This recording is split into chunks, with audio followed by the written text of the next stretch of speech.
European ফুটবলের সবচেয়ে বড় মঞ্চ ইউএফা চ্যাম্পিয়ন্স লিগের ফাইনালে উঠেছে পিএসজি। প্রথম লেগ ৪-৫ গোলে জিতে মিউনিকে এসেছিল প্যারিসিয়ানরা। এবার সেমিফাইনালের উত্তেজনাপূর্ণ দ্বিতীয় লেগে বায়ার্ন মিউনিকের বিপক্ষে ১-১ গোলে ড্র করলেও ৬-৫ অ্যাগ্রিগেটে ফাইনালের টিকিট নিশ্চিত করেছে ফরাসি ক্লাবটি।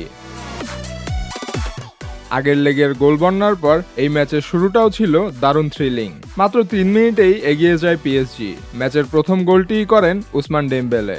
এতে ম্যাচে ১-০ ও ২ লিগ মিলিয়ে ৪-৬ গোলের লিড পায় লুইস এনরিকের দল।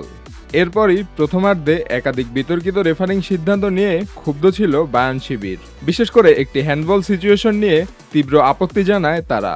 নুনো মেন্ডিস ও পরে জোয়াও নেভেসের দুটি ঘটনাকে কেন্দ্র করে উত্তেজনা ছড়িয়ে পড়ে। তবে রেফারি বায়ার্নের সব আবেদন নাকচ করে দেয়।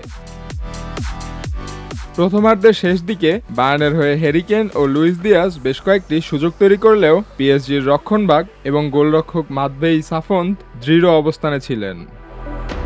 বিরতির পর ম্যাচের নিয়ন্ত্রণ নিতে মরিয়া হয়ে ওঠে বায়ার্ন, তবে শত চেষ্টা করেও গোলের দেখা মেলেনি। ম্যাচের অতিরিক্ত সময়ে বায়ার্ন কিছুটা আশা ফিরে পায়।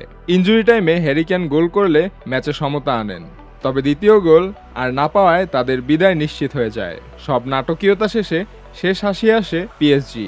৫-৬ অ্যাগ্রিগেটে জয় নিয়ে তারা পৌঁছে যায় চ্যাম্পিয়ন্স লিগের ফাইনালে। এবার ৩০ মে বুদাপেস্টে তাদের সামনে আর্সেনাল।